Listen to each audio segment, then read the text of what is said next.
So I paid $2,500 for this RX 350. See, I'm a used car dealer, and throughout this video, I'm going to go through a lot of the cars that I've been able to buy recently and tell you exactly how much I paid for them and what I'm planning on selling them for. So check out all these cars that are around me right here. These are all cars that we bought recently for my used car dealership to sell. They're in recon right now. They're being prepped to be sold. And what I've noticed recently is that I've been able to buy a lot more cars for a lot lower prices. And what does that tell me? That tells me that a lot of other used car dealers are experiencing a lot of fear, a lot of slowness. They're feeling a lot of pain right now. And I've seen this flip, this turn, just over the last, we'll say probably 3 to 4 weeks, where I'm seeing the wholesale values absolutely plummet. And you can see this actually in the data too. Black Book, Manheim data that's coming through the market. We can see wholesale values coming down throughout the whole market. And that's telling me that a lot of these used car dealers are not able to sell a lot of the product that they have on their lots. And what happens during that time period? Well, whenever they get slow, car dealers, they really can only reload their stock when they sell their stock. They're reactionary. They don't load up when times are slower, or when prices come down, when it's a more opportune time to actually be buying cars. They don't do that. They buy when times are good, when prices are high at auction, because other car dealers are selling a lot of cars. So a lot of other car dealers are going and rushing to auction to buy a lot of cars. And this is a big pain point for a lot of used car dealers, where, okay, they're not trying to buy when prices are low, when the times are tough, when there's blood on the streets. You've heard that term in the stock market. That's when the best time is to buy cars, and that's what I'm doing right now. A lot of pain in the system right now, a lot of fear in the system. So what am I doing? I'm going to auction, and I'm buying a lot of cars right now. Now I'm gonna go through quite a few of these cars that we recently bought. I'm gonna show you what I paid for them. But just keep in mind, the cars that I buy, I have to sell them for $5,000 and under. So we have to really back in that number when we go to auction, knowing that, okay, if a car is like going up to $3,500 that we want, we usually have to back off of it, because when we're buying these cars, we have buyer fees, which on a $3,500 car is going to be like $300 to $400. We're going to have something that we're going to have to fix on a car. Cars under $5,000, and they need something. We're going to have to fix something. We've got to detail, we've got to transport, we've got to inspect all these cars. I'm in North Carolina. That's where my dealership is. And every car that I send out to a consumer, I've got to have it inspected before I can even post it on my lot. So all of these fees come into effect. So even at that $3,500 price point, if we go to auction, it's very difficult for us to buy cars for my car dealership. So we like to stay between like $1,500 and $2,500 of what we're actually spending on cars before we actually retail them out. All right, so this is one we recently bought. It's a 2011 Ford Escape, and we paid $2,600 for it. We've got some buyer fees. We've got we'll have to fix something on it, detail all that stuff that I just talked about. So we're going to try to sell this for right around $4,000 when everything is said and done. Traditionally, throughout the year, I usually make about $1,200 a car. That's my average. But right now, because the market is slower, even for a car dealer like myself who's selling cars that are $5,000 and under, we've experienced consumers that are not willing to spend money right now. And we've been a lot slower, so we've adjusted what we've made on a car. Now our average is probably going to come down between $800 and $1,000. Now we're going to initially try to price this thing where we want to make a little over $1,000.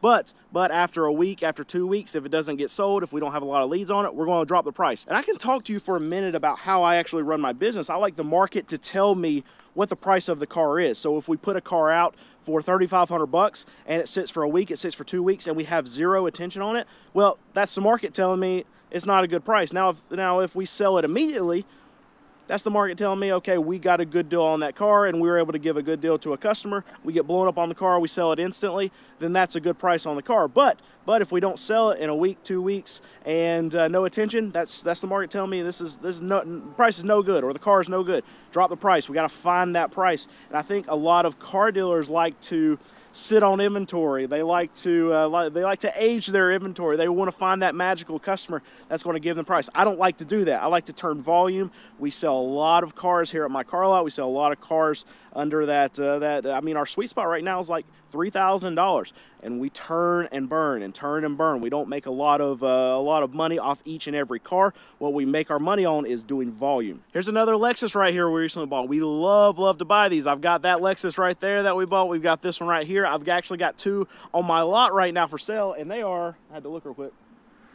One's $3,500 and one's $4,000. We love to have these Lexus right around that price point. This one we paid a little over $1,800 for, and it'll be a $3,000 car on my lot unless we have to fix something major on it. Obviously, then it's probably going to get up to $3,500, but probably in that $3,000 price point. Alex, who is my mechanic who buys a lot of cars for me, he is getting very good at actually buying cars now where we don't have to do very much to it. Now, 6 months ago, when we didn't have a lot of cars to actually choose from, then we had to just really buy anything and everything, and we found ourselves having to fix a lot of stuff. Even over the last 3 years, we know what has happened. We have the ability to be picky has really gone. It wasn't there anymore, so we were finding ourselves having to fix a lot of stuff. But now as the market gets weaker, we can go in there and we can buy stuff that's higher quality for the same price, if not lower than what we were paying for 6 months. And we can go in there and we be more picky about what we're actually buying. So what we're finding right now is that the cars that are coming in, we have a batch of 20 cars. We might have 15, 16 of them that are actually ready to be cleaned up as soon as we get them to the lot, ready to be inspected as soon as we get them to the lot, and we're not having to do very much to them. So this is a good thing for my business. Weakness on other dealers because they're just not buying cars, and prices are coming down. It's a great thing for me who's still trying to do volume right now, and we can do much more volume if we can roll our cars faster. And if we don't have cars sitting waiting to be fixed, then we can move cars way faster. I would say we would even pull our turn time down probably about a week and a half on every single car on average because of the things that we're not having to fix. And over the last few years, it's been very rare that we've been able to actually steal cars. And we're finding that now, as fewer dealers are showing up at the auction, as fewer dealers are raising their hands that are actually at the auction, stuff is falling through the cracks. This is a 2013 Subaru Outback. It's got 170,000 miles on it. We paid $1,200 for this thing. This is an absolute steal for our dealership. Now, this is one that we'll probably be able to get $3,000 out of. Maybe we'll squeeze $3,500 if it's super nice out of this car. And this is the kind of car that brings our average up to that $1,200 because a lot of cars that we sell, we make $800, we make $1,000 on, but every once in a while we'll hit a home run on something, then we'll absolutely steal it. And even a car like this might be worth still $4,000, $4,500, but we're able to sell it for $3,000, $3,500. We're able to, one, hit a home run, and then two, still give a customer a good deal. And we have lots and lots of repeats and referrals whenever we're selling a lot of these cars. A massive percentage of the cars that we actually sell every year come from people who bought a car last year, bought a car 2 years ago, come back and buy one, or one of their family members bought a car and they refer them to us because we're the car spot around our area if you want to buy a car for $2,500, $3,000. And this is one of the reasons why. And I love this, that we can go in, we can make a lot of money on this car, and we can get a very happy customer because we're selling them a 2013 car with 170,000 miles, and they're only paying $3,000, $3,500 for it. One thing I will point out right here, we have what? Small SUV, small SUV, small SUV, small SUV, small SUV. We sell a lot of small SUVs, and one thing you won't see out here, because the prices haven't come down to where I can buy them to sell them at our price point yet, is trucks. I get a lot of questions about that. Why do you never have trucks? Why do you never have trucks? Do you have a problem with trucks? No, I don't. I love trucks. I would love to have tons and tons of trucks out there that I can sell for $5,000 and under, but it's just hard to find in the trucks that you can find at auction where I can buy them for $3,000, $3,500 to be able to get to my price point. They're ragged out, they're trash, there's something majorly wrong with them, and we're not going to buy them if they're in that bad of shape. I don't want to sell that to my customer. So yeah, that's why you never see trucks. I want to have trucks, but they're not at the price point. I started to talk about this Honda, but got onto a rant about trucks. This right here, we buy a lot of small SUVs. We sell a lot of small SUVs. This is a 2007 Honda CR-V, and we pay $2,200 for this. This is an easy sell for us, $3,500. If we have to do anything to it, $4,000. But even at that $4,000 price point, CR-V, RAV4s, anything that is, known for reliability, Honda, Toyota, we can sell very easily. Even with higher mileage, it's no problem. Think about where I am. I'm in North Carolina. I'm in the central part of North Carolina. We don't deal with rust, so we can have a car that's almost 20 years old. We can have a car that has almost 200,000 miles on it, and the frame looks like it's brand new.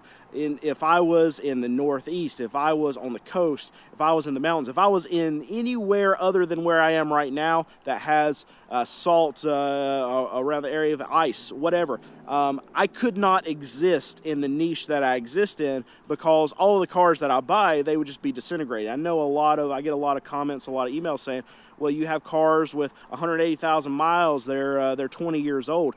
How are they even any good? And I understand from those people's standpoint, if you're in the Northeast, 20-year-old cars with 180,000 miles, they don't exist, is because they've already disintegrated away. But here in North Carolina, you don't have to worry about that. In the central part of North Carolina, at least, you don't have to worry about that, because the frames are basically still brand new, as long as they've lived their life here. And we check for us whenever we're actually going to buy cars, because I can fix everything. I can fix everything about a car. Anybody can fix everything about a car, but you can't fix rust. And I know if you haven't seen any of my videos before, this seems like I'm just out here trying to sell cars. I actually don't give my car dealership location out. You're not going to find it in the description. If you email me, I'm not going to give it out. I just don't do it. I'm not trying to sell a car. I'm trying to show you how the market moves. I'm trying to give you information all, so you can take it and then go find a good deal on your own. I'm not just this used car dealer trying to peddle my wares here. That's not what I'm trying to do here on YouTube. So I know I'm going to get a lot of emails about that Lexus, about the Subaru. I'm sorry, I'm not sure. If I give it out to one person, I gotta give it out to all, right? And I'm not trying to do that. I'm trying to give you honest information. And if you think I'm trying to sell you a car while I'm doing this, then you're not gonna be able to take and use that information, because then I'm just a sleazy car dealer trying to sell you used cars, right?